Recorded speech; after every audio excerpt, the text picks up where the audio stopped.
مصر ayaa ciidamo tiro badan ku soo daabulaysa gudaha magaalada Muqdisho ee caasimada dalka waxay bedeli doonaan Itoobiya oo laga reebo howlgalka ADMIS maxay kaga dhigan tahay Soomaaliya in Masar ay Muqdisho ku soo dhaweyso Itoobiyana la eriyo intaas iyo in ka badan ayaan halkan ku soo gudbin doonaa daawade balse marka hore waxa ka codsanayna in aan nagu soo biirto in aan gaarno malaayiin qofood kaliya waxa ka dhiman adiga waa hagaag ciidamada Masar ayaa lagu soo daabulaya gudaha magaalada Muqdisho ee caasimada dalka si ay u la wareegaan booskii ay joogeen ciidanka Itoobiya kuwaas oo laga saaray howlgalka ADMIS dowladda federaalka Soomaaliya ayaa waxay maalmihii la soo dhaafay ay waday qorshaha in ciidanka Itoobiya laga saaro howlgalka ADMIS si howlgalkan ay ugu soo biiraan ciidanka Masar kuwaas oo ku imaan doona dhinaca badda iyo sidoo kale cirka waxayna qorsheynayaan in goobihii ay faaruujiyeen ciidamada Itoobiya ay si toos ah ay u dagaan maxay kaga dhigan tahay dowladda federaalka Soomaaliya in Masar ay keento Soomaaliya Masarsa maxay xaaladda amniga dalka ay ku soo kordhi doontaa amba ay ka bedeli doontaa dowladda Masar waxa dagaal aad xoogan oo kala dhaxeeya dowladda Itoobiya oo isku haystaan xaalad siyaasadeed oo muddo dheer soo jiitamaysay hase yeeshee ciidamada ADMIS ayaa guud ahaan faaruujinaya Soomaaliya marka laga reebo ciidamada qaar dowladda federaalka Soomaaliya ay u aragto inay wadanka ay sii joogaan Burundi ayaa hore loo fasaxay loona sheegay in howlgalkan aysan qayb ka ahaan doonin inkastoo dowladdu ay sheegtay in kun askari oo ka tirsan ciidamada Burundi la reebi doono hase yeeshee dowladda Burundi qudheeda war ka soo yeeray waxa ay sheegtay in Soomaaliya aysan abaal lahayn dagaaladii dalka dhacana ay amniga iyo sidoo kale horumarka dalka ay qayb ka qaadatay waa sida hadalka u dhigtay dowladda Burundi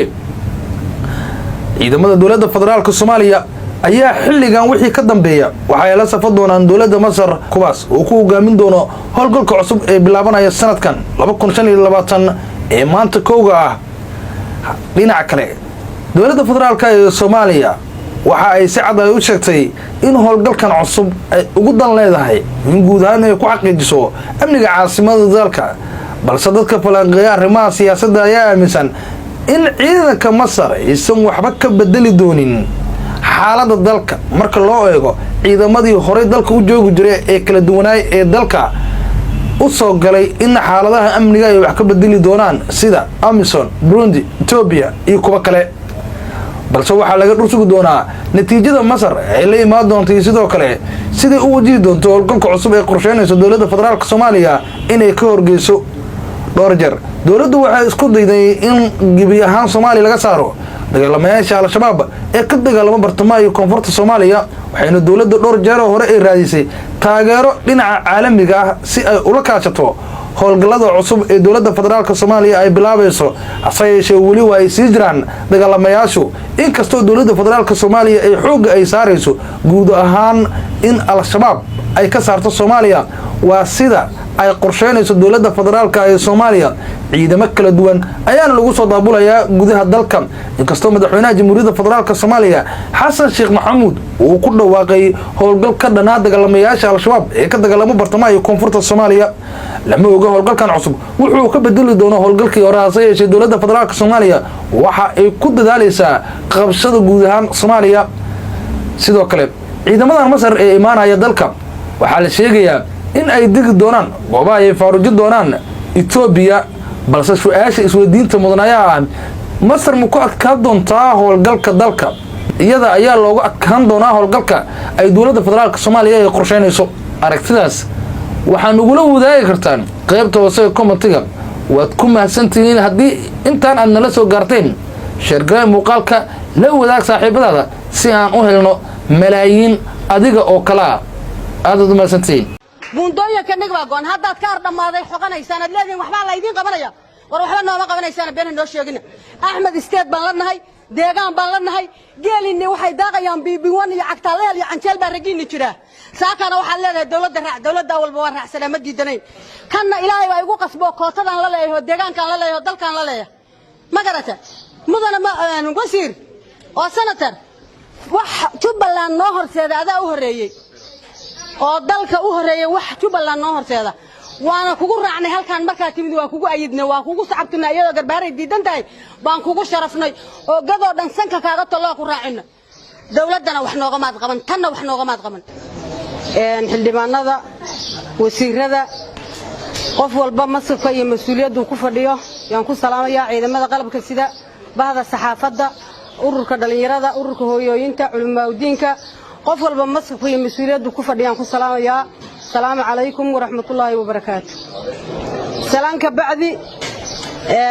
وركوا يجهر مري أو مصارنين قدال بنك يمد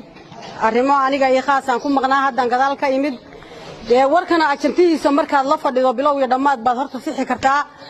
marka wixii aan qaldana hadee raaliha laga ahaado waan ka maqnaa warka xaqiiqadiisa waxaan salaameynaa khaasatan madaxda sharafta leh oo noo timid oo ka socota dawladda qof walba mas'uulka iyo mas'uulku ku fadhiyaan ku salaamaya salaan labaad oo diiran oo ka soo goday kashiga laabta oo ku xusan gobolka qaybihiisa kala duwan bulshada idinku salaamaya salaanka bacdi laba qof camal baan ka soo gaaray waxa laga hadlayay dawladda in la raaco dawladda awalba waan raacsanayn ma aanu diidanayn ciidamadeedii baa jooga waan raacsanayn reegada hadaan nahayna annaga dawlad markii la sheego waa qaalinka ii soo qaba xataa hadaan wax ku qabin waa iska raacna waayidna madaxweynaha gogosha aan u dhignay abaar baa galay maalinkii la magacaabay wuxuu yiri gada waan imaanaya ugaaska nagu la soo hadlay gada waan u soo socdaa buu yiri gogoshii aan fidinay abaar baa galay geeliyaan gadnayna wuu dhalay horta gado lama rabay rabbi baa raba raganaga hadda yimidna kolley run baan u sheegayaa runtu waxa la yiri dadka runtu way kharaar badan tahay dadku way ka qoslisaa arrimo idinka xayiran inaad xaaranaysaan baan hadda warka dadkan been bay idin sheegay dawlad baan rabnaa iyo waxbaan raacsanahay waxaas war dawladda waligeena waa raacsanayn waana ayisanayn xildhibaan iyo wasiir ama Jubbaland ha u dhasho ama gada ha u dhasho oo abaar ka hadlay oo jira ka hadlay oo bundadii ka hartay oo nala ooyay oo noo yimid ma jiro 12 sano aan taagnayn taalada oo qalabyo wadanay sidii wax waalan isbedel doon baan u taagnay qof inta noo cabtay yiri bulshadiina loo magacaabay maxaad ka cabanaysaan oo noo yimid ma jirto ama federal ha ahaado ama state ka aan nahay ha ahaado wax inta noo yimid le war bulshada walbaalana oo qoraxda taagan oo qalawlaha wadato maxaad ka dibsanaysaan oo maxaad ka cabanaysaan wax noo yimid ma jiraan saaka oo hawshii dawladdu ay gabagaba tahay oo 4 sano iyo bar la marayo sanad iyo bar ay u dhiman tahay in la yiraahdo waxa la idin qabanaya horta aniga fakar ahaan boosteeya ahaan ama ka naxa ama ka farxee waxaan u arkaa waxaan waxba ka jirin oo shimbirayo weesa haddaad wax noo qabanaysaan buundooyinku sanad iyo 5 bilood bay go'an yihiin mas'uulkii loo doortay oo u dhaartay dalka iyo dadkan batiin maydan iman waxna uma idan qaban wax agabana uma idan keenin taas halkaasaan uga baxay dadka mas'uuliyiinta gada u dhashay midda dawladda ay soo hartay dawladda waa taageersanahay waana raacsanahay waana dawladdanadii mana mucaaradayno sharaf bayna leedahay laakiin waxaan ka tabanaynaa wixii xaquuq ahaan ku lahayn way naga duudsidii anaana biyaaminaya dadkaani waxay idin sheegayaan waxba kama jiraan anaa wax dhaba idin sheegaya madaxda idagaha fura haddaad qaadataan nasiibkiin haddaad diidaan nasiibkiin sababtoo ah dawladdu inayna rabin waxaan ku cadaynayaa xaduudaha ciidankii ilaalinayay iyo hubkii la keenay sidii ayaan Soomaaliya ka mid ahayn baan laga qaaday oo caws weyna la geeyay wiilashanadii iyo teknikadii ilaa hadda meel ay jiraan ma ogin 7 jeer baa gada ciidan laga qaada sidii ay ahaan jirtayna qaranku markuu ciidan qaadayo meel ciidan ka qaadayo ciidan kale ku soo bedelaa wiilashii ka hawatay oo arigay dahabka naga aan ku gadanay oo gadan noo qabtay qaranooma qaban wiilashanadu noo qabteen cid kastaba ha ahaateen wiilasha Soomaaliyeed noo qabteen 7 jeer baa gadan laga qaada ciidanna looma keenin marka dawladda ciidanka naga naga gurtay oo in cadawguna qabsaday ku tala gashay ciidan markii laga qaaday sida sharcigu ahaan jiray ciidan baa lagu soo bedeli jiray ciidanna looma keenin ciidanka naga iyo wiilashanadina la ka qaadiyaa kii dahabka ku gadanay waxaan leeyahay dawladda haddaad wax nooga wadaan oo hadda ay gabagaba tahay wax nooga wadaan agab ciidan iyo agab shacab midna kuma arag haddii ay tahay mashaariicda jidadka la dhisayo hadday tahay dhaqaale kobcinta hadday tahay darajo waxa weeye ciidamadana halkaas wiilasha joogo waa go'doon sidii naagarac dhashay hoganayaan ciidankuna wuxuu muraal ku yeeshaa ciidanku ma xumaado inuu askari madaxdiisu xumaato moogi darajo ma helo oo wax dalacada ma helo gobolka gado maalin walba la dalacad baa soo marta wasiiradanada iyo madaxdanada iyo xildhibaanada iyo sanataradana dibaatiin hadday hooyooyinkiin been idin sheegeen habarta ma jeerteen been idin sheegay dalacad idin kama hayno dawladda mashaariic kama hayno maxay dawlad noogu tahay ciidan markii laga qaaday sida sharcigu ahaan jiray ciidan baa lagu soo bedeli jiray ciidanna nalooga keenin ciidankanaga iyo wiilashanadina la ka qaadiyaa kii dahabka ku gadanay waxaan leeyahay dawladda haddaad wax nooga wadaan oo hadday gabagaba tahay wax nooga wadaan agab ciidan iyo agab shacab midna kuma arag haddii ay tahay mashaariicda jidadka la dhisayo hadday tahay dhaqaale kobcinta hadday tahay darajo waxa weeye ciidamadana halkaas wiilasha joogo waa go'doon sidii naagarac dhashay hoganayaan ciidankuna wuxuu muraal ku yeeshaa ciidanku ma xumaado inuu askari madaxdiisu xumaato moogi darajo ma helo oo wax dalacada ma helo gobolka gado maalin walba la dalacad baa soo marta wasiiradanada iyo madaxdanada iyo xildhibaanada iyo sanataradana dibaatiin hadday hooyooyinkiin been idin sheegeen habarta ma jeerteen been idin sheegay dalacad idin kama hayno dawladda mashaariic kama hayno maxay dawlad noogu tahay buundooyinkanaga baa go'an haddaad ka ardhamaaday xoqanaysaan aad leediin waxbaa la idin qabanaya war waxba nooma qabanaysaan been noo sheegina axmed isteed baan la nahay deegaan baan la nahay geelini waxay daaqayaan biibiwan iyo cagtaaleel iyo canjeel baa ragiini jira saakana waxaad leedahay dawladda raac dawladda walba waa raacsanaa ma diidanayn kanna ilaahay waa igu qasbo kootadan la leeyahay deegaankan la leeyahay dalkan la leeyahay ma garata mudana wasiir oo senator wax Jubbaland noo horseeda adaa u horeeyay oo dalka u horeeyay wax Jubbaland noo horseeda waana kugu raacnay halkaan markaa timid waa kugu ayidnay waa kugu sacabtuna iyadoo garbaaray diidan tahay baan kugu sharafnay oo gadoo dhan sanka kaaga talo ku raacina dawladana wax nooga maad qaban tanna wax nooga maad qaban bil calaag wax noo qabta hadaydan wax noo qabanayn gaajo cad maryacad baan nahay iskukaana dilina war gobolkan waxa ka dhacay toban maalin dagaal baa ka dhacay waxaana lagu dilahayay Jubbaland diida haddana waxaad nagu dilaysaan Jubbaland sheega war gaajo maryacad baan nahay waa jecel lahaa cambuulada saxan baan ku wada cunaaye been han noo sheegina waa billahi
Bye.